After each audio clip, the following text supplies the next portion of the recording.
Great American Pillow Fight coming at you.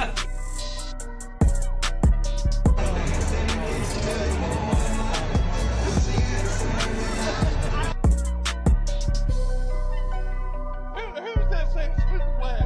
Bird was in the stall, and when we all went piling out.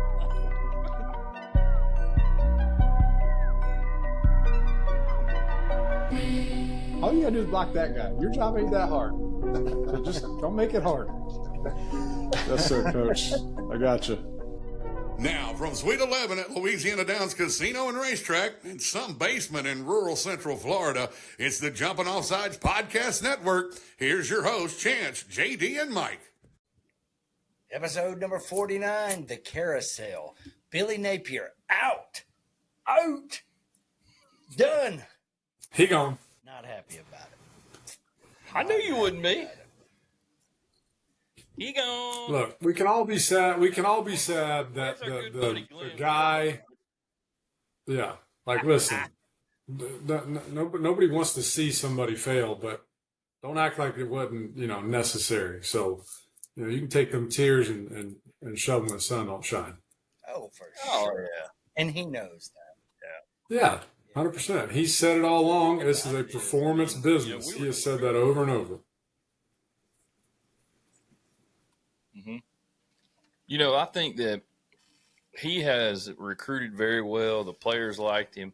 I think that from what we were able to see in the program itself has come a long way since he's been there. Now, granted, he had the resources that some of the other coaches didn't have, I think, with the new facility upgrades, all those things. But I do think that at the end of the day, he was able to harness all of that and get the right people in the building.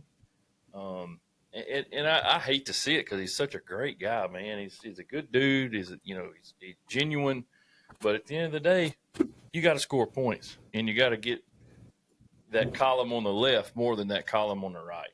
And he just, for whatever reason, couldn't do it. Yeah, I mean, I've been so sick of seeing posts and stuff because that's what everybody says. Great guy, but couldn't get it done. We know that. Just shut up. You're talking about not you right now. I'm just saying, like, all over socials is what a great guy. I know. Respectfully. But he just couldn't do it. We know that. Like, he's done. It's over. Yeah, great guy aside. He lost his job. But he's set up for life. There's $20 million. So, way to go. Way to go. And he's a young guy. It ain't like he's not ever going to coach again.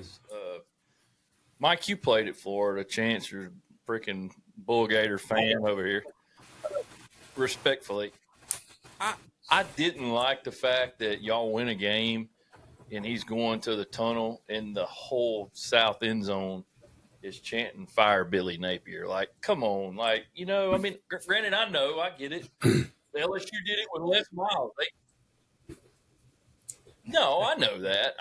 I'm just saying, I don't think from your perspective and both of y'all, which are being fans, I get it. But at the same time, I want to have a little more couth than that.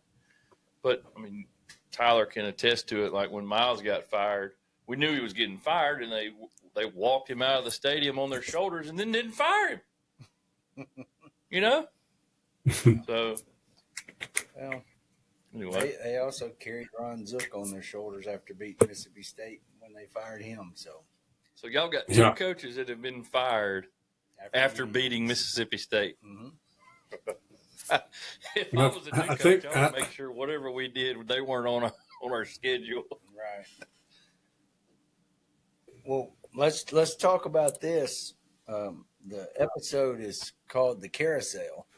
So we all know the name that keeps floated out, but he's also Can you hear me? Every universe.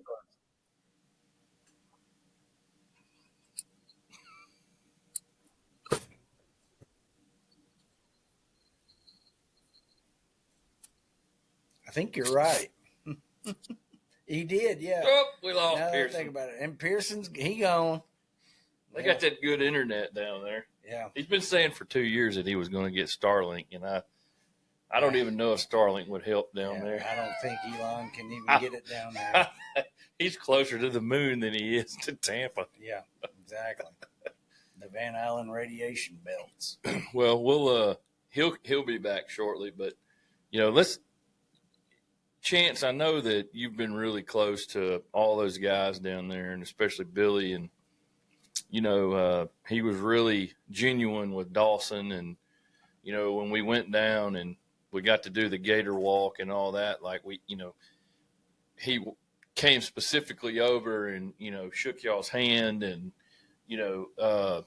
it's something that I know y'all will always cherish, and I enjoyed it too. Even being an LSU fan, it was something to be that close to the whole thing, and kind of be able to say that you're friends with a guy. Even you've got his phone number, I know, and it's a tough situation for him, but at the end of the day, like, it's about wins and losses. Like, what are your thoughts on what he could have done differently besides giving up the play calling duties, of course? Yeah. I think about what you said about the way he treated us and stuff. It lets you know, because I feel like he is an elite recruiter.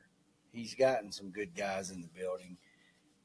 That lets you know he's very personable, and it's a testament to all the people that come in and after he left that talk about he changed their lives, and made them better men, that kind of thing. And I think outside of the obvious, the being bullheaded and stubborn and not relinquishing play calling duties.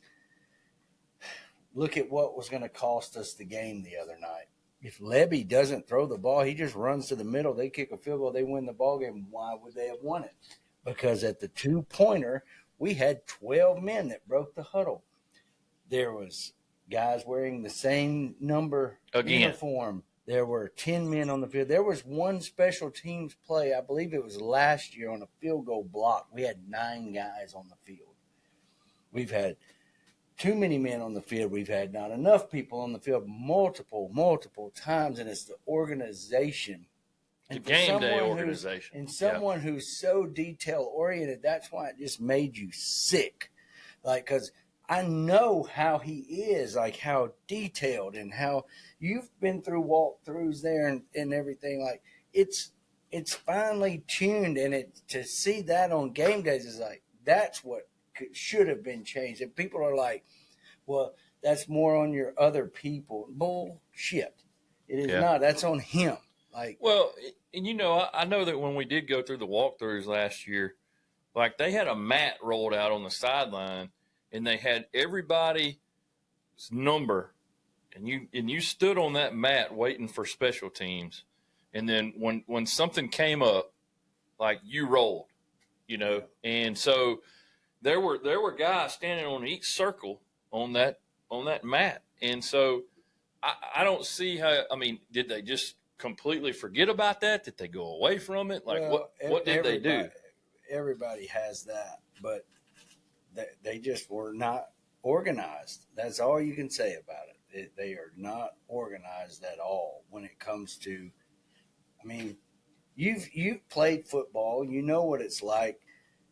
How they're screaming like, you got to get in. No, you're out. You're in. Yeah. But at that level, it can't be like that. It can't. Yeah. Not constantly. You're right. And then I was talking to Edgar Thompson of the Orlando Sentinel today, friend of the show.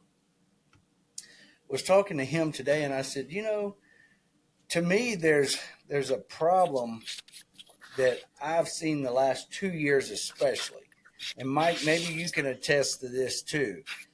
But last year when they went on their little 4-game run to end it, I saw guys out there making plays that had not played all year. Mm-hmm. So to me, and Mike, please talk to this because maybe I just am reading too much into it, but you had guys out there making plays, flying around the ball that had not even taken a snap last year. And they're out there because of injuries. Did somebody not evaluate talent? And this year, like I watched it last week, one of my buddies, he texts me every month on the month, Alfonso Allen, number 43, out there wrecking shop, making plays. Where's he been all year? Why is he just now getting to play? Yeah. Mike, can you talk to that? Can you guys hear me okay? Yes, sir. Well, I think it continues to go back to that money issue. Honestly, I think it's Yeah. they're paying these guys X amount of dollars, and it's got a very, very distinct similarity to the professional NFL level.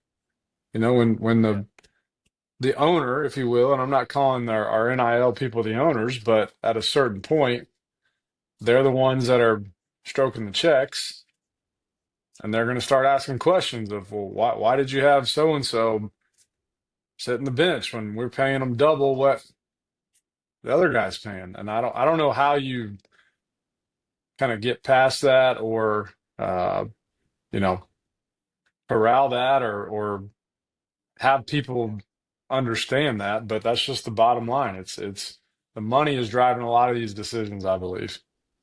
Yeah, I think you're right with that. I had not really thought about that much, but you look at it from an NFL perspective, and that, I mean, people that stroke checks don't want to be wrong, and the Yeah. general manager for the NFL teams, it stopped John Simon from probably being a superstar for the Tennessee Titans because they had a guy holding out. John leads the league in rushing for 2 weeks of the season. Then that guy, he's out. Yeah. As soon as that guy comes back, and it's because the GM he wasn't about to have egg on his face. That's his guy. So you're right about that. That's a good point. Think again. We're not on the inner workings. We're not on the internal meetings. But somebody would have to explain to me, DJ struggling as bad as he did versus LSU, didn't play great versus USF, and then has another pretty terrible game against Miami, and the kid never once sees the bench. Yeah. Explain it, because the era that I played in, or the coach that I played under, and I'm not trying to be an old timer and homer and saying, oh, we knew how to do it, but I'm just saying, like, there was no threat of having a meeting the following day of a money guy telling Coach Spurrier or any of the coaches at that era, hey, we just paid this kid X amount of dollars and you're not playing them. Well, maybe you're next. Yeah. And I'm not here advocating either that that's exactly what's happening, but I can't explain it any other way. I mean, that's the only thing I can figure, because we all know that it all revolves, follow the money, as they like to say. That's right. Well, you go back to some of the decisions too, like the other night, when y'all were playing Mississippi State, and Ball's getting it's like 100 and something yards rushing. He's getting like 3 or 4 yards of carry. You got 3rd and 1, and you run a freaking bootleg. Like, it's situational football, I think. Not just that they got Billy, but that's a lot of it. It's like the timeouts, the stuff that went on with special teams. Not running the ball on 3rd and 1 when you got the number 1 running back in the SEC, where he should be if he's not. I mean, it's just, oh, well, I'm going to try to outthink somebody. And it's about matchups. College football is all about matchups. It's not trying to outthink somebody. You're trying to create mismatches. And that's my thing, is I think that he lost that. Well, Billy's going to die on that hill. But God bless him for it. He said, "Look, if I'm going to do it, I'm going to do it my way. I can totally appreciate that." And he probably would tell you in hindsight, and it's always 2020. Hey, maybe I should have done some things differently. Maybe he will on his next opportunity. We get lots of opportunities too, Mike. Well, I'm saying on his next one, because once you kind of burn the boats, as they say, it's not really easy to about face and turn a big battleship back around. And he was not going to change what he thought was the right thing to do. And look, I'll give him credit for that. I've been in those similar situations in business and other things when if you're going to fail, or if somebody's going to say, hey, you're gone, if this, well, then I'm gone. And good for him. Yeah. I mean, I get it. I mean, Because at the end of the day, he can't please everybody, and nor should he have to. And it's he would sit here and say, just like we've said over and over and over again, this is a performance based occupation, I think and he didn't get the job done. Period. yeah, at some point he probably felt like, we're going to break over this hump here, and it's once the tide turns, like we're good. But you Yeah. thought that was the case last year after the end of the season, even though, I mean, let's be still looked I ugly. mean, especially the Tulane game. Florida State wasn't that great either, but you won the game because they were terrible. Yeah. But Yeah. I mean, is there any truth to him going out and trying to hire Charlie Weiss Jr. in the offseason? Because I know I didn't hear it. Did either one of y'all know about that until recently? And that's Not that I'm aware of, but yeah. That's what makes me believe it. I think that's just kind of BS, Yeah. I don't have any kind of inside info or somebody saying that from the group of the folks that I've kind of get my thoughts from and information. Not once. I mean, and even if they did, if you're Charlie Weiss, or you're going to go somewhere where it's a sinking ship, that you feel like it's going to be, and leave Kiffin, that you got the opportunity to make the playoff the next year? Well, or what? I mean, Well, let's. Well, that's a great segue because maybe that sucker's going to be here in a couple months anyway. So we'll get what we need. But JD's talking about a sinking ship. I don't feel like anybody outside of myself thought that, because if y'all think back to y'all only losing 2 or 3 games, and I said minimum 4, and y'all laughed me out of the building and thought I was crazy. I saw this same team play the last 4 games of the season last year. I wasn't into it because it looked the same. But the talent's there. That's the crazy part. Is like, of all the rosters in the SEC, I think y'all have as much talent as anybody. The right coach, the right situation. I mean, I wouldn't want to play you if you got the right coach. I mean, y'all've got more talent than we've got. There's no doubt. I'm anxious to see if the next guy can keep a massive core of these guys together. The Dallas Wilsons, VB3, Miles Graham, keep some of those guys together. I'm up in the air on DJ, really and truthfully, like because look what Lane's done with much less. Oh, D2 guy. And I'm not even talking about Lane. I'm taking Lane out of the equation because I think he's going to play us and play everybody else and get whatever job he wants or stay in Oxford. Yeah. I have no faith in him. For me, you can go to my social media. It's Sonny Dykes or bust. Give me Sonny. Oh, Lord. Yes. Good Lord. Lord. Yeah. All you want. Oh, okay. Well, he's done more than Lane has in the last 3 years. Mm-hmm. Yeah, in the Big 12. Good for him. Okay. And the Big 12. Hey, Billy Napier would probably be Billy would be above 500 in the Big 12 hot shot. So let's just turn that down a little bit. Say that again. He said Billy would be above 500 in the Big 12. No, he wouldn't. Yeah. Yeah. No, Well, I mean, Sunbelt ain't very far off from the Big 12. Let's be honest. All I'm saying is the last 4 years ago when LSU was hiring Brian Kelly, great move. Who Florida said was great? hiring Billy No, Napier. who said great move? I've heard that from a lot of your LSU people about ecstatic about Brian Kelly. Not this guy, and I know not that guy. I didn't mention either one. And definitely not this guy. Definitely not this guy. Y'all know how much I love Brian Kelly. Including Gilbo's dumbass. I was sitting in Art Carmody's office when that news broke, and I said, hallelujah. That's who they got. Because I was afraid they were fixing to get a massively good coach. And I said, I hope they keep him for 20 years. Now, we've had trouble beating him, but he sucks. So there ain't no doubt. I mean, I hadn't liked it from day one. Yeah. What's the over-under, JD, if he makes it to January 1st, 2026? At this point, it's hard to say because I don't. I'm going to say take the under. I'm going to take the under on that one, son. Yep. lose 3 more.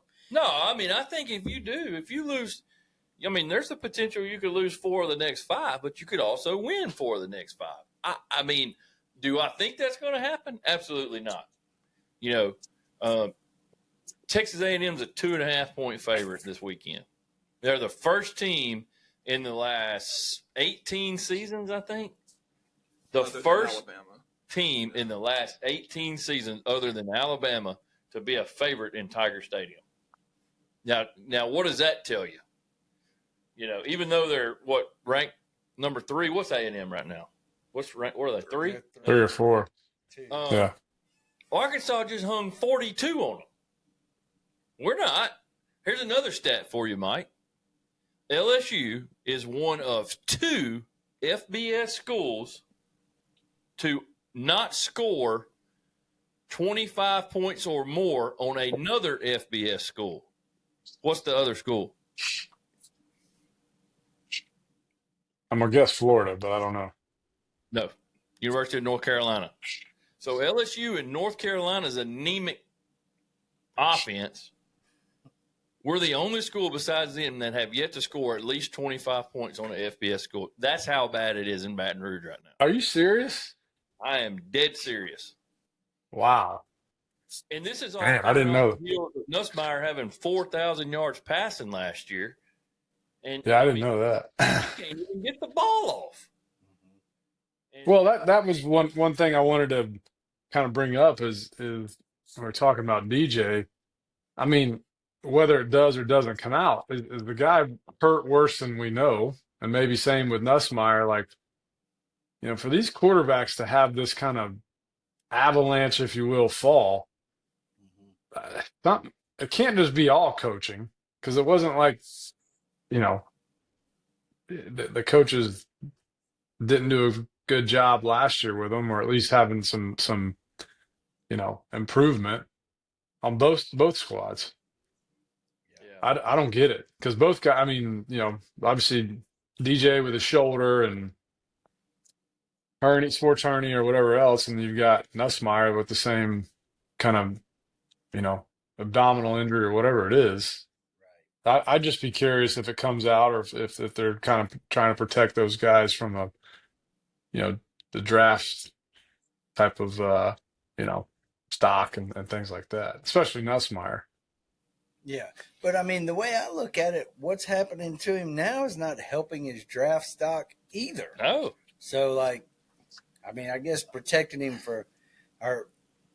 where the injury thing is not something that the GMs are looking at, because they I guess they look at his body of work last year and then what he's done to the throws. So, well, I'm not going to say he hasn't played great. Let's say that. I will be the first to admit he has not played great. However, we also have not given them the tools. We can't run the ball on freaking Benton High School. I mean, honestly, like, you know, I'll guarantee you Mike's high school team could line up and stop our offensive line.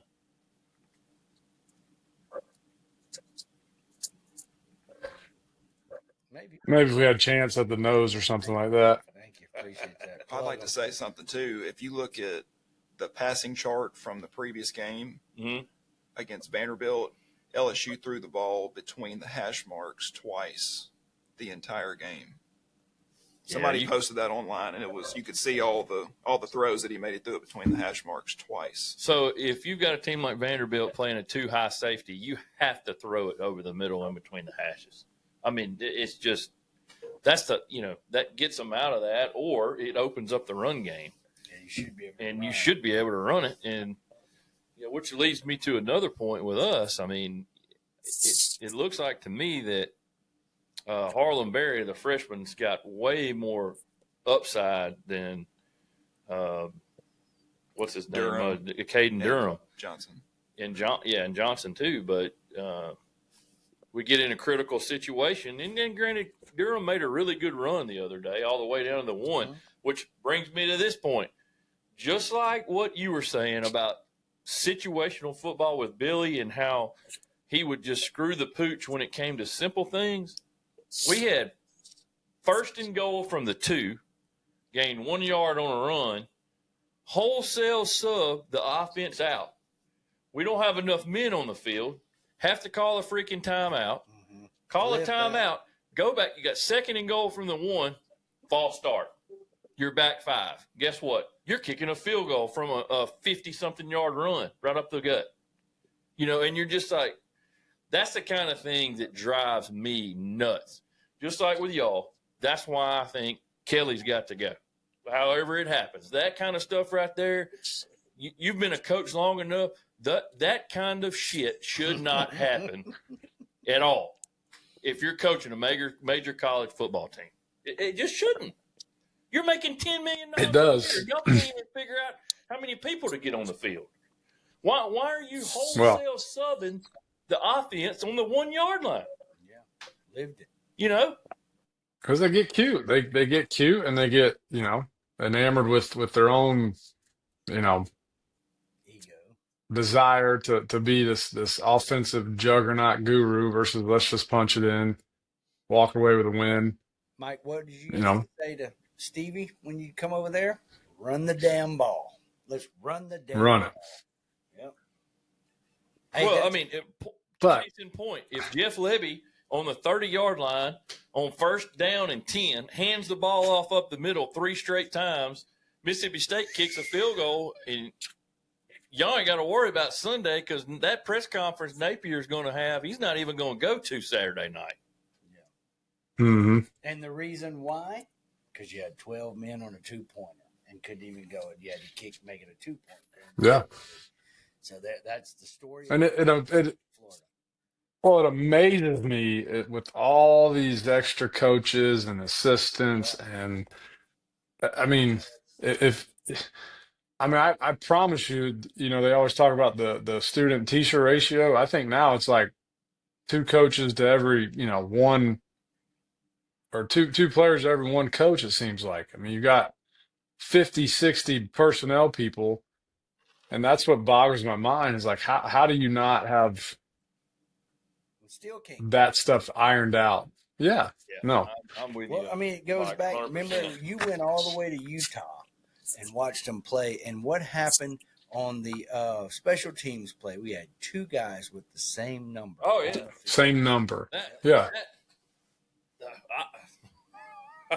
How does that even happen? Well, that's a whole, I think that's more of a parent issue than it is a coaching issue as far as let's just get everybody what they want.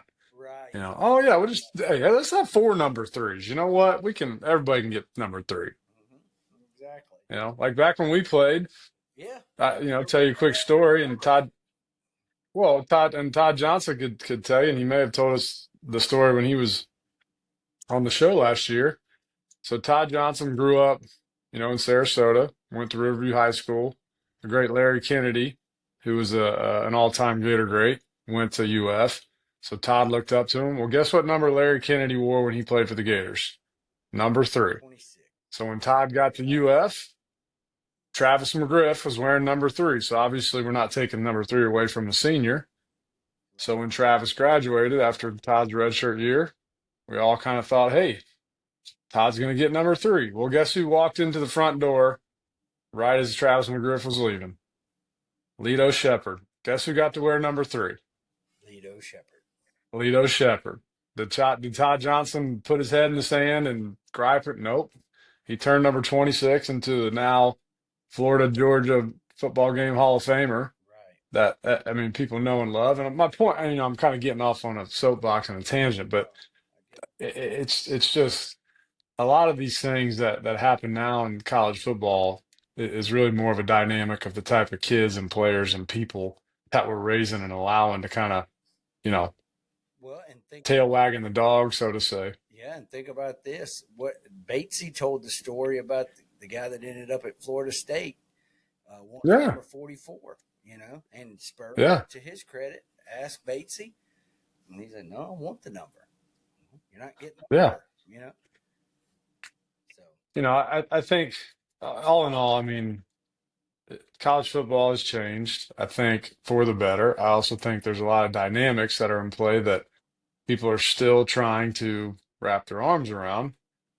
And I think people like a Lane Kiffin, like a Signetti, all these team, yeah, the Drinkwitz, these people that are embracing all the changes, who are delegating some of the responsibilities and then elevating themselves, whether it be, I'm pretty sure Lane is the play caller. He calls the offensive plays, but I'm pretty dang sure that he's also not in charge of, subbing in and out on the special teams, and he's got somebody in charge of that. So, I mean, we could beat Billy up 6 ways from Sunday, but hey, it just didn't work out. That's kind of the, my discussion usually just wraps up there. I'm not going to talk ill about the guy. Like you said earlier, Chance, hey, there's not one person that's probably walking around the athletic department or the city of Gainesville or the campus and saying, man, that guy was a jerk. But that's not what we hired him to be. We didn't hire him to be the nice guy of Gainesville. I'm not saying you can't win like that, but I'm also going to admit and openly say I have rarely, if ever, heard the first thing that you say about some of the really good and the great coaches and the best of all time.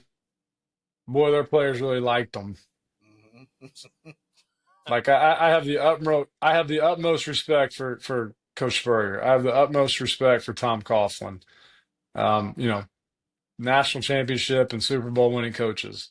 I will tell you, when I played for those men, I typically didn't call home and say, man, I really like these guys. Yeah, that's right. Now, I'm not going to sit here and say that Billy can't win the way, he does things. That's not what I'm just getting at, is this, there comes a time and place when nice needs to be left at the doorstep and people need to, be I'll give you called to the principal's office. I'll give you an example here. I talked to a couple of the assistants and talked to him, and I asked him straight up, like, man, I would like to see you take both hands and grab somebody under the face mask and MF them. I said that. And the response to me was this, and I admire this, but I also look at it and go, you're probably not going to reach these guys that way. But he said, if we have to yell and we have to cuss and we have to jump on them to get them to do something, then we're not doing something right. And I'm just the opposite with the ones that you better get their attention. You better make them somewhat fearful, not just by saying you're going to lose your spot, but actually being like, yeah, you are. He could twist off at any moment. But when everything's even and everything's, the way there's not, I screwed up. Okay, yeah, I was out there. I was the 12th man. Get them next time, fellas. You do better next time. Well, you didn't hardly see Billy even get on the refs that much until this year. Yeah. He'd go over there and just kind of talk to him and all that. And then now all of a sudden, the last couple of games, like, he realizes, like, he's got to do something. And, but anyway. Even then it was just different, but it's. Well, I've said it a lot, in last few episodes. I mean, the team always typically follows the lead and takes on the demeanor and the character of the head coach. They just do, because much like our kids, it's not hard to kind of say, well, that kind of acting like your dad there. I mean, that's just the nature of the beast. And I think, does he need to be picking on him just because we watched him last Tuesday? Does he need to be like Butch Jones, where his face is turning purple and looks like he's about to have a little gasket every single minute of every game? No. But I also think there was an effect when Coach Spurrier would do it, when Tom Coughlin would do it, the guys that I played for personally, and then I guess being with the Dolphins for a cup of coffee. I mean, Saban didn't walk around and scream and holler and yell every single moment of every single day. But you didn't you treaded lightly around that program and that building because you knew like his level and his criteria was always here. And if it wasn't met, you played for him at Miami. yeah. I mean, and if it wasn't met, you would hear about it one way or the other. Yeah, certain guys like a Jason Taylor and a Zach Thomas, they're going to get a different type of delivery than yours truly. And I think that's just coaching in general. I've said it before, and I've always tried to if I want to say, hey, who would I Coach Spurrier and other guys, but I heard Jimmy Johnson one time in one of those, sports centuries, whatever they used to call them, a football life thing. He said, look, you treat everyone fairly, or you treat everyone equally, but you don't treat them fairly. As far as the way I'm going to get on one guy is not going to have the same delivery as the other guy, but they're both equally going to get talked to. They're going to get, however, the approach is. So, and that's how you have but to coach. as we texted and talked about earlier today, what's the vibe from Gator Nation? Obviously, we all know we want Lane Kiffin. Like it doesn't take a rocket science to see where the Vegas betting odds are putting all their money in the basket. But if we don't get Lane Kiffin, who we getting? I just don't trust him. I mean, look, I don't care if you trust him or not. If you'll take him for 2 years and win. I know that. Absolutely, I will. I'm afraid. What I mean when I don't trust him, I'm afraid he's going to leave us at the altar and be the runaway bride and go collect money. And then if the LSU job comes up, but even this year, if it came up, I think that's we lose out, and then we've got egg on our face again, and we're going for the second, third. He ain't leaving Ole Miss for LSU. He ain't leaving Ole Miss for LSU. I mean, I'm not saying that he wouldn't, but I don't know. I mean, he didn't have a coach at LSU. He did at Florida, so maybe he'd pick Florida. Well, listen, we all want Lane. Lane, if you're out there listening, if you can hear us on the interwebs, if you subscribe to our channel, look, we want you, kid. We do. We'll pay you 15. Maybe listen, I'm not the one to negotiate. We'll pay you 20 million. Okay. That's what I'm gonna set the bar there. We'll pay you 20. We'll get you the all you can eat subscription to the hot yoga right there, probably off of University and 13th. Hell, we'll get you 3 or 4 different memberships, so you can bounce around, pick which one you prefer. You get a PJ anytime you want. Yep. Housing is okay in Gainesville, so I mean, we'll get you a big lot and you can build whatever you want. And I'm pretty sure Napier will sell you his place. We can get you moved in there. Golf is not where the golf's going to be. The new facility's going to be. I mean, yeah, that's about 3 years away, so that's going to be a while. So what we'll do is he has time. Well, I would say we'll also give him access to a helicopter. He can go back and forth to Adena or go to Ocala, whatever he wants, anytime he wants. Now that would be with all that being said, for $15 million. Well, with all that being said, if we don't get him, Chance, who do you want after Lane? And don't say Sonny Dykes, because I ain't listening to that BS either. Creator of the air raid. You're right. All right, I'll back up and punt for Sonny Dykes. But Signetti's off the board. Okay. That was he gone. Rule of like, hey, give me Signetti would be great. I'm just doing a Rolodex scroll through my mind right now on who's available. So the voice y'all heard earlier was Tyler. He's playing our executive producer tonight. Wes is over here pounding out the keyboards too. But Tyler, give me a list of available options or people to throw money at right now. And I think it brings the question with you asking that. so many people say they want a quote unquote proven coach. Yeah. Right. Mm-hmm. But you look at guys like Lanning, you look at Kirby Smart, heck, you look at Ryan Day at Ohio State. They weren't proven until they were. Yeah. True. So I really like, me and John David have talked about this because, we feel like the LSU coaching job is going to be open sooner rather than later. But regardless, I kind of want new blood. I kind of want somebody that's not a Jimbo Fisher, a James Franklin, a Brian Kelly type. Somebody like the Arizona State head coach. Maybe not him specifically, but maybe the Georgia Tech coach or Rhett Lashley. Rhett Lashley. I've heard his name thrown around. Yeah.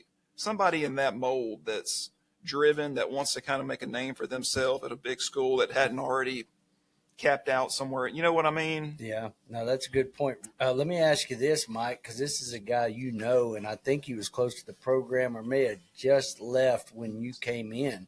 But what about Jed Fish at Washington? He's a Florida guy. Yeah. So I was going to say, the other names that would definitely need to be considered would be Jed at Washington, would be Drinkwitz at Missouri. And the only reason I would disagree with our esteemed executive producer is some of the guys he mentioned, they have been proven. They have started making a name for themselves. Like, what's his name at SMU? I mean, the guy went to the college football playoffs last year, and they're winning this year. I mean, he'll probably win the ACC this year. The guy at Georgia Tech has continued to trend upwards. And those guys, different than Billy, because somebody brought it up the other day about, well, Billy was proven. I'm like, no, timeout. Nothing against the Sun Belt, but that's not, to me, like a track record of where I'm going to, put a lot of kudos and a lot of substance behind that versus a Lachey, the guy at Georgia Tech, some of these other, Jed Fish at Washington. Like, these are all Power 4 places that guys are winning. Do you call him Lachey? Yeah. So, I mean, that's all right. Well, I guess whatever. I don't know what his name is. I guess as far as, I feel like there's more pressure at an SEC job than there is at an Arizona State, at a Georgia Tech. Oh, sure. Sure. Yeah. There are only three guys that have won national championships coaching right now. And that's Kirby Smart, Dabo, and then Ryan Day. So where else somebody we got to get the next guy, or LSU does or whatever, but think about that. Yeah. I just think that this point in time, we can't, I say we as my Gators, we can't afford to let somebody learn on the job training of this program. So that's why it has to be a proven guy. Yeah. It's gonna, for better or worse, and we've created our own, animal. It's got to be somebody who has credentials, who's going to have the zip, and the sizzle for our fan base. Because somebody brought up again on one of the radio shows, like the guy at Syracuse or the guy out of Kansas. Some of these other guys who the last 3, 4, 5 years have been building something really good at some of these programs. We're just not, going to take a 7-5, 8-5 guy and look at it. We be happy about it. Colorado State, Jimmy McElwain. I'm tired of going after the Saban tree coaches, first of all, which I know there are a lot and some are proven. But we got McElwain from Colorado State. Then we go get Mullen from Mississippi State, who had not ever won anything. But Mullen was our third choice. And so it was a time running out. Strickland, bam, grabs him. It's familiar, all that. They get him. Then Napier was our second or third choice, and he had not won anything or coming from a conference where winning the conference doesn't mean anything. So we get him, and so I agree with you. Like, this has to have some pop. And And they asked Scott in the presser yesterday, will you be the one making the call on this head coach? And he unequivocally said, yes, I will be. But we know there's a third party search committee, and there's a big time name firm that's actually doing this, as well as I was told today that Fred Ridley has entered the chat, and then the NVIDIA people have stepped up. So there are some people now stepping up to say, no, we're not doing this again. We'll make this call, and it's our money, so it'll be right or wrong or indifferent. That's the way it's going to be done. Yeah, no, that stuff. I mean, it'd all be speculation, other than just, like we said, follow the money. Those guys are going to be heavy-handed in what they prefer. But like anything else, I think when you have somebody in Scott's position, that's what you pay him to do. You say, hey, look, this is why we put you in this role. Yeah, did we wish that Billy had been a better outcome? Duh. Yeah. So is he on a shorter leash, or does his tenure get tied with this guy? Sure. But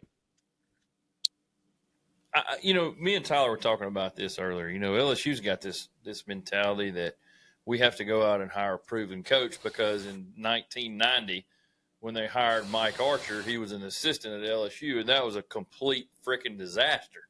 Now, granted, mind you, in the 60s or 70s, whenever they hired, I can't remember his name. Anyway, he was an assistant. Billy Cannon. Oh, not him, but LSU coach. But he was an assistant. But now it seems like they feel like they have to go out and get this guy that's proven. And I don't understand that. I mean, Les Miles I guess he was at Oklahoma State, and then, Coach O lobbied for it. And I was glad they gave him the opportunity. I think there was a lot of situations that caused everything that happened with Coach O. Now you hear it's come out that, Ryan Clark went to the team and divided the team in 2020 over the whole George Floyd deal, that Coach O didn't march with the team. And it became this national deal. And then next week, Alabama walked with their team, and Saban did. So you didn't hear nothing about that, so it was just like, look, let the players be the players, let them speak for themselves, do all these things, and, I just think that you don't have to always have a proven guy, but in Florida's situation, especially now that you hired a guy that was a mid-major coach, you've got to make a splash. From y'all's standpoint, you have to go out and hire a Jed Fish or a Lane Kiffin or a what's his name from Louisville. Will he ever leave? Will Brom leave Louisville? No, Brom ain't leaving Louisville. Less than a 0% chance he leaves. Well, and his hometown, and he went to high school in Louisville. Yeah, I agree. But my top three would be Lane, Drinkwitz, and Sonny. Believe it or not, no, I think you make a call to Saban. I'm not saying he's going to come, but I think, would you not just pick the phone up and go, is 20 enough? Well, no? Okay. Make him say no. Make him say no. Make him say no. Me and Tyler were saying that. Yeah. If the LSU That's what I'm saying. comes open, if LSU's job comes open, you call him and tell him, is $20 million going to do it? If we give you, that's what I'm getting at. That your contract, you can retire, do what you want. Will you come home? I feel like he will. Well, that's what I'm saying. Those three: Lane, Drinkwitz, and Saban. Yeah. And maybe reverse the order. I don't know. What about Clark Lee? He played it, man. That's a private. Yeah, listen. What he's making. Yeah. He could be making more coach in the country. We don't know that. It's a private. I would produce it. I wouldn't be opposed or against if you made a call to James Franklin. It's not like this guy hasn't won year in and year out, other than this year. Yeah. my point there is that it's the only thing that it seems like in the past with Strickland is that once he picks his guy, then conversations don't exist or ideas aren't thrown around. Yeah. My opinion. I mean that's but again, I just said earlier that is what we pay Scott Strickland to do. He's making the decision. He hired a national champion basketball coach. So Yeah, I mean, rumor is y'all are offering Lane 14 to 17 million. I mean, Yeah. How does he turn that down? I mean, are you going to move from Oxford to Gainesville? I mean, I would. You're a lot closer to the beach. He's a Listen. In that environment. So somebody made the comment. He's like, when you have to fly into Memphis to get to where you're going to school, you need to get out of there. Yeah, true. Yeah. So listen, it's going to be a fun couple of months because what's going to happen is Lane is going to get in the college football playoffs, and he's going to have to, somehow manage both because in the world that we live in, the minute it's either confirmed or you don't keep this stuff secret. I don't care how good of a team you have. Tyler's old. It's like, I mean, I'm sorry, Mike. Well, no, I was just saying, I was telling y'all last week, look, Billy's getting fired at 12:30 on Sunday. And I was saying Billy G's the interim, and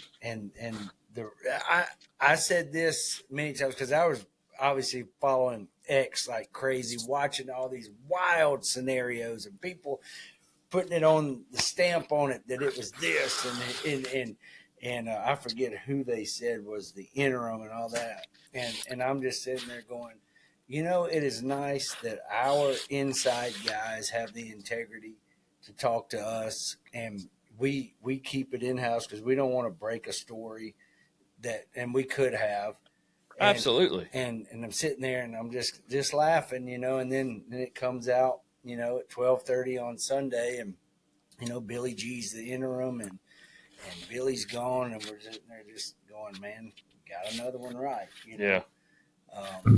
We texted about it all week. I mean, it was, and this was actually, I can say this now because I talked to Jaquez Green about it, I guess on Sunday and or maybe Monday, and I was saying that about the integrity of our insiders and stuff, and what I told him was like, I knew this after the Miami loss. This was said that he has to the Mississippi State game. There's a bye that week. He's done because there's already 3 losses, and you'll probably get one at A&M. He's done.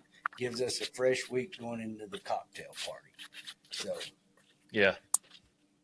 And I think they don't know what the hell to do. They don't know what the game plan for. Billy G said we're spreading it out, getting it to the playmakers. All I want to hear. Let's see. He talked to Urban before taking the responsibility. You see, Randy Thomas, I like the way you think. I would definitely take my chances with Nick Saban. Oh, yeah. 100%. Oh, yeah. Yeah. Well, I mean, that's what I'm saying. Like, those are my 3 guys, and you can flip the order if you like. But I think you have to give the GOAT a phone call or a courtesy call and say, hey, would 21 do it? No? Okay. Well, keep doing your thing on ESPN. Yeah. Well, I can say, like, make him go. The first, huh? You said 21? Yeah. Maybe I'll sit down and holler.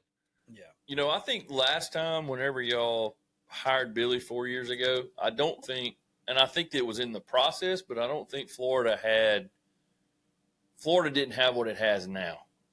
And I think that kind of helped him recruit. And Mike, you can attest to this.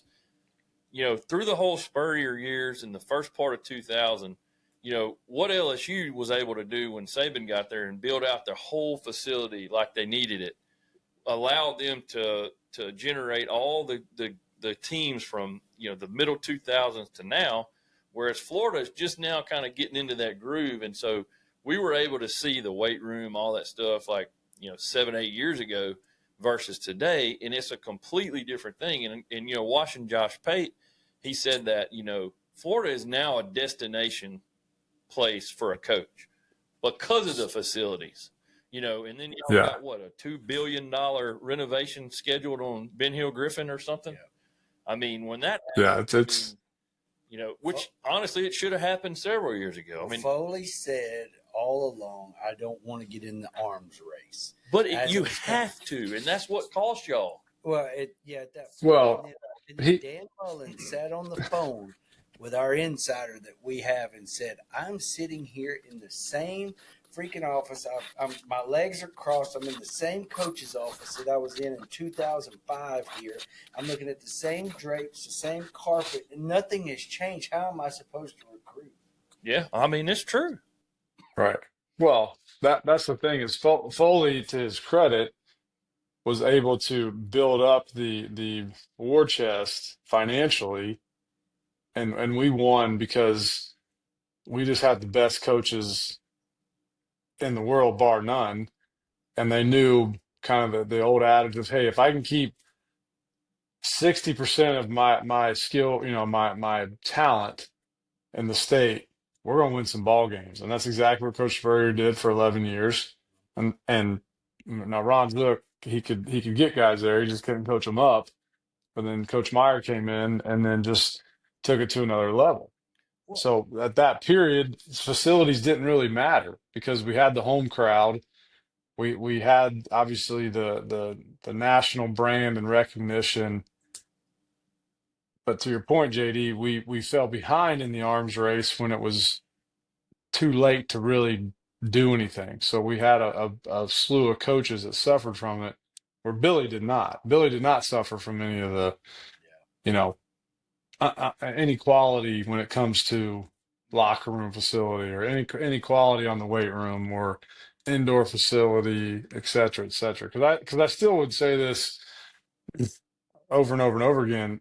Had we have been able to hire Dan Mullen when we hired, not the first time, but if we had reversed them, flipped Billy when we hired Dan, and then bring Dan in when we hired Bill, I think we're sitting here being an Ole Miss, 9-3, 10-2 type of ball club year in and year out. Yeah. Trying to get over the hump and win a national championship. Well, I think. I agree with that. And like I said, you look at and I hate to keep saying this, but you look at what LSU did with their facilities, and they had it all built. Saban left and went to the Dolphins. He goes to Miami or goes to Alabama. Alabama's facilities were falling apart. The stadium, I was there. The stadium in 2007 was garbage. You start looking at everything. So he built that out. They built upper decks on their stadium, on each end zone, started building out the player facility, all that stuff. Well, then you go from not just having LSU in conference with it, then Alabama, then Tennessee does it, then Georgia, then all these schools. And it seems like they're all going through this whole deal. And Florida just now did it 2 years ago. To me, it's you're right, Mike. But at the end of Urban Meyer's tenure at Florida, that started catching up with him. Mm-hmm. No, that's what I'm saying. We were too late to then, do anything about it. Yeah. But it's where the next coach that comes in, I mean, he's got everything he needs, and he has the backing from the money guys. He's got people who will basically give him whatever. I mean, to your point, stadium's still going to be the swamp, but it's going to have the upgrades and some new life into it. And a lot of that stuff too, it's really driven more by the ADA and some of that stuff that has to happen in order for us to continue to utilize the facility. Because even some of the structural things that they're having to do on Ben Hill Griffin is pretty involved. So are they going to be able to do it and have home games? Are they going to start as soon as season's over, or is it going to be one whole season's all the way games? I mean, I think they're maybe planning on 2 years in Orlando, but we'll see. We'll see what happens. Yeah. We get to play at the old Camping World Stadium, so that's going to be fun. They need to figure out how Texas A&M did theirs. They did it in one off season, didn't they? Texas has done the same thing with theirs. Yeah.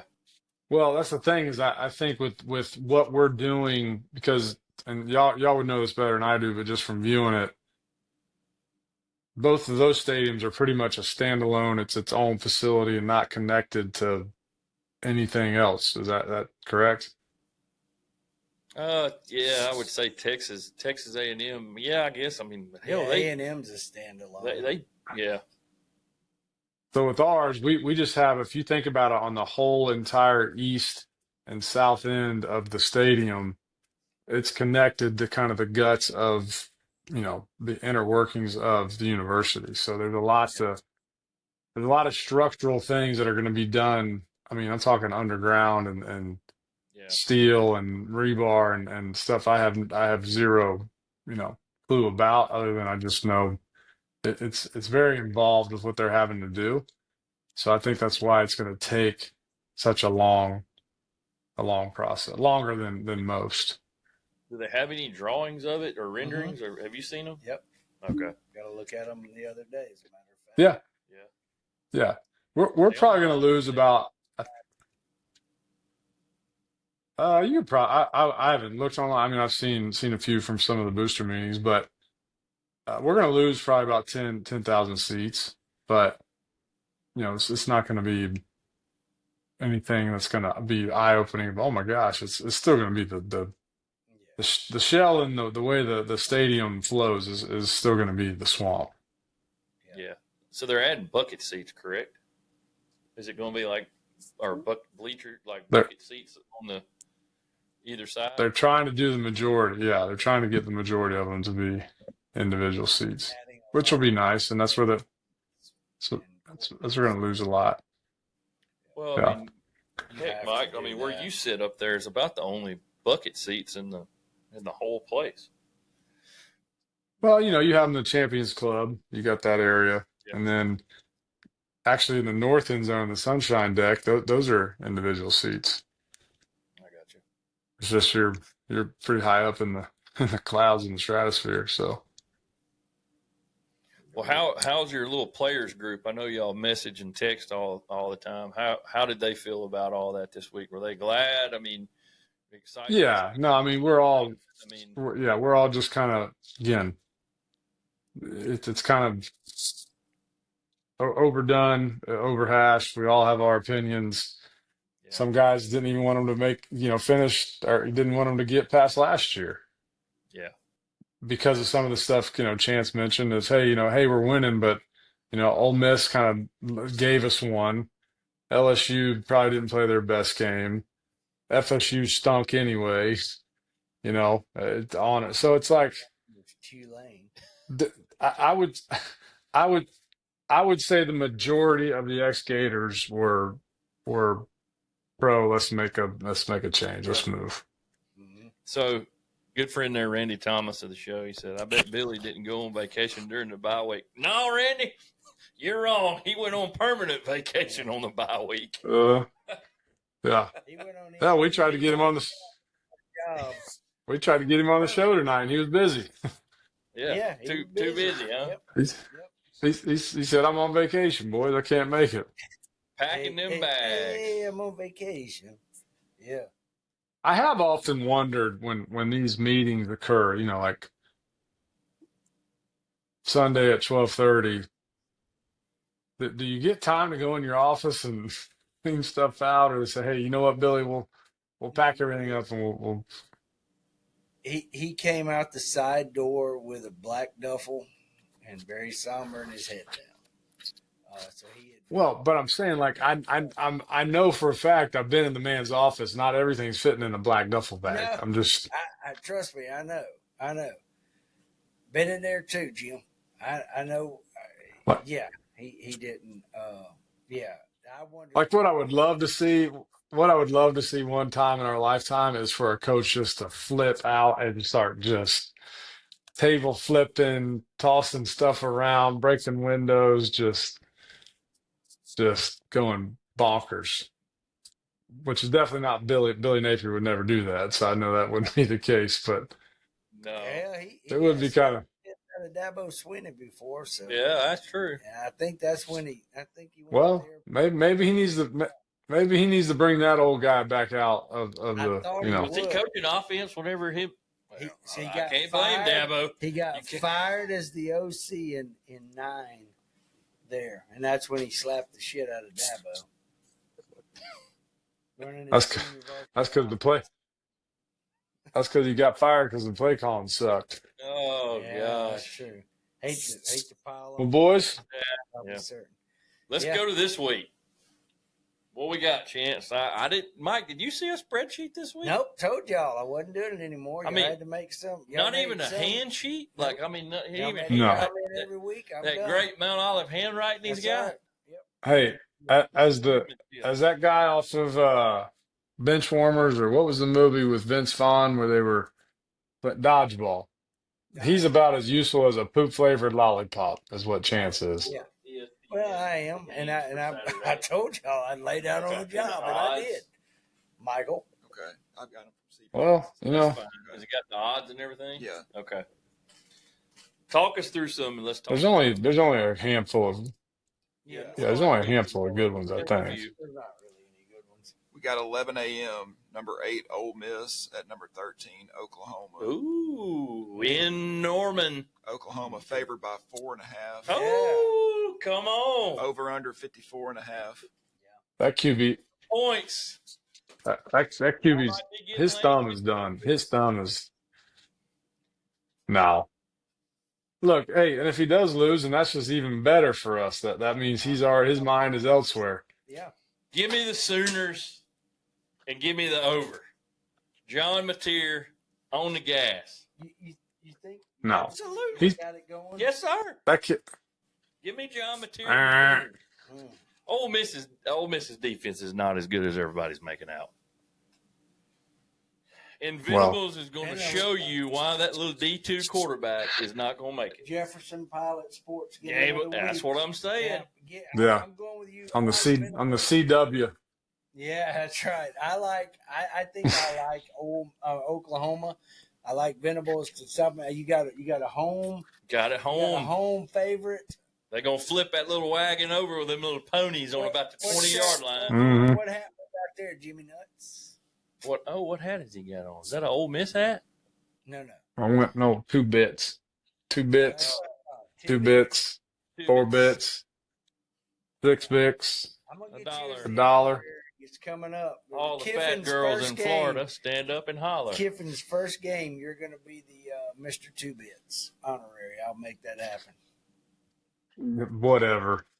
Good luck, partner. Watch. Okay. Field. I'll have his phone number on day one. I'll have it. Mm-hmm. Don't you count me. You watch. All right, Mike. Meanwhile, the guys got set. I'm taking Ole Miss Okay. because I just think Napier, that thumb is done, dude. He came back too soon, and now it's just going to continue to nag him and bother him. Okay. So Ole Miss is done, We're gonna let. or Oklahoma's done. I mean, Okay. You taking the under, over? What you taking? I may be crazy. I'm going to take the over. Excuse me. Whew. I 54 mean, and Ole a half. Miss is. I mean, Vegas ain't been wrong very often this year, Big Mike. Yeah, but 4.5 point dog, and you're going to take them? Okay. yeah. It's 11 o'clock kick for me because that's Central Time too, so it's 11. That's early. What you got, Tyler? Scratch up. We're gonna let you pick it. I'm going to go Oklahoma at home. That's right. I'm going to go Oklahoma at home. It's showing it could be some rainy weather, Ooh. early kick. Wet balls. Oklahoma. Hey, there's a reason why. Against South Wet Carolina. balls. There's a reason why we don't put Tyler's face on this podcast. So Yeah. All right. What we got next? Next, we got another early kick, maybe an underrated matchup here with number 18, South Florida, visiting Memphis. 2 6-1 teams. Oh, We got the Bulls. the over/under 6. that guy could be interviewing for the Gator job too. Now, don't fall asleep on that. He's actually at plus 220 to get the job. What's the over and under? We got the over/under at 63.5, and Dang. Memphis is a 5.5 point underdog at home. Oh, 5.5 point dog. Give me South Florida Get on the gas and give me the under. yeah. That's a lot of points. No, I'm giving South Florida the gas and the over. Okay. Ooh, I'm going to take Memphis to win. Oh Lord. What would I ain't gonna say it. Walking in Give me Memphis to win and give me the under. Hey, y'all are hearing it here first. If Golish makes it to Gainesville, John Gruden will be the next coach of the USF Bulls. Wow. Okay. Write it on a rock and throw it through the window. I like it, Mike. Watch. You would be I'm engaged. telling you. I think Golish will have a heavy consideration if Lane and Drinkwitz balk on us. Okay. Not What bad. else, Tyler? What's next? You got 2 more games. That's it. Yeah, two more. Two Make more. it good. Get us some Let's SEC go. games. Okay. 2:30 kickoff, Missouri at Vanderbilt. Number 15 versus number 10. Man, this is a game I would love to go to. We got the I would love to go to this game. over 51.5. Vanderbilt 2.5 point favorites. In Nash Vegas? In Nash Vegas. Vandy with a 2.5 point favorites. Give me Vandy. I'm riding with Pavia. Give me Vandy and give me the over. Missouri. I'm taking Missouri and the under. I'm telling you.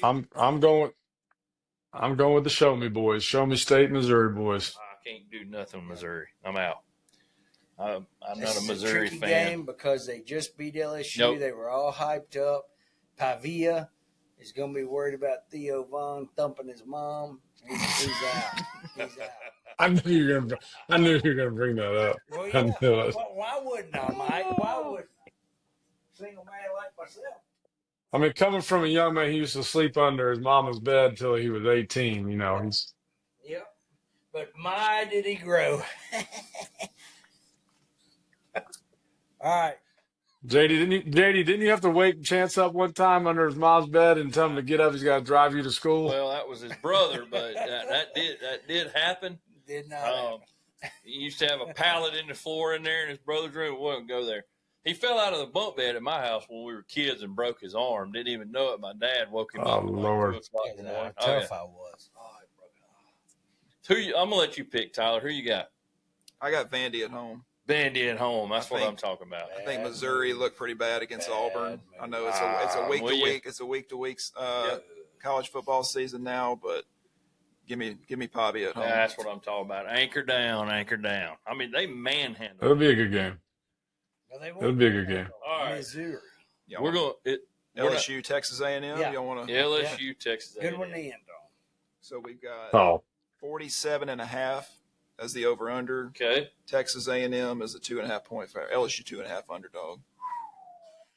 give me the A&M giggles and the gas.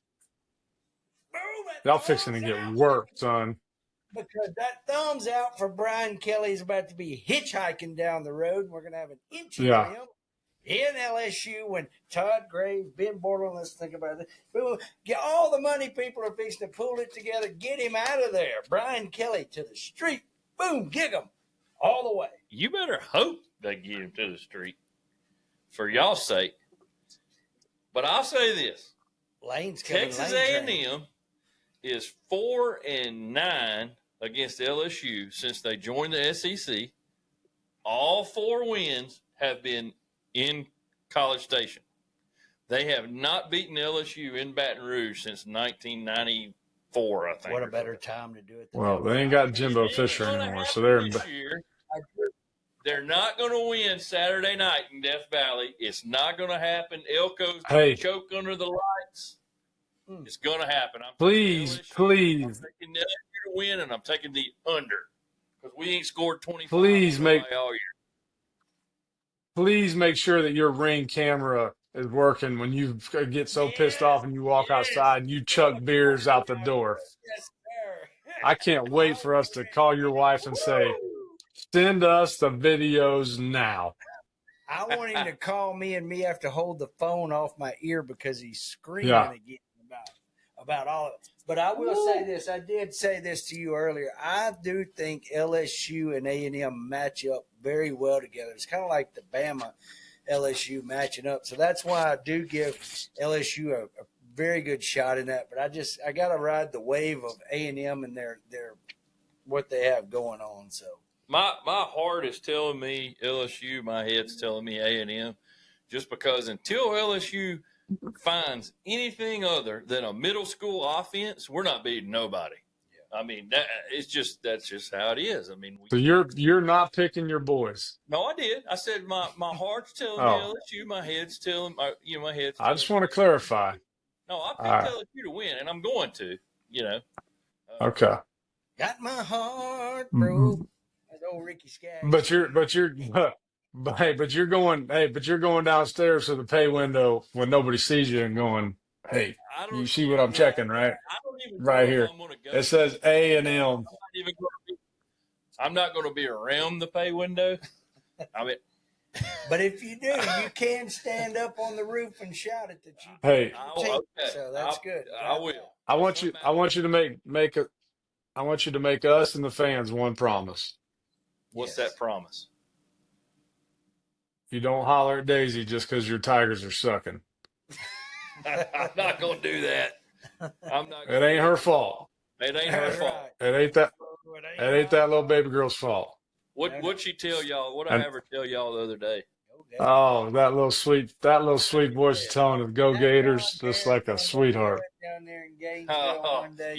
Y'all better get her a scholarship down there. What you better, since y'all got the hookups. Yep. Maybe she'll be 6 foot and play volleyball or something. Who knows? That'd be great. So, come on. Yep, we love it. Well, that's our live version. Mike, enjoyed it? Yeah, sorry for the dial-up delays we were having down here in Tenota, Florida, just east of Tampa. We live rough out here in the sticks. That's right, just a tick east. Yeah. Episode 49. 9. We missed last week. We all had busy weeks, so we appreciate all of our live viewers. We'll be back next week, and Chance, while we strive for perfection, but I'm going to settle for excellence. That's there Jumpin we go. Offsides, and thank you guys for tuning in. Thanks for being part of the live feed. Want to thank Tyler. Want to thank Wes, Mike, JD. We got it done again. That's a wrap. Good job, boys.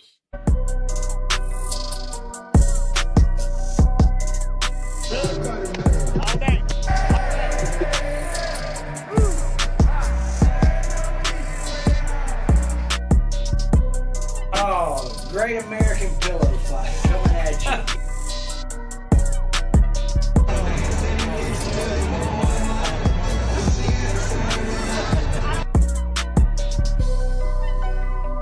Who's that saying sweet flag buried in the stall and when we all went piling out?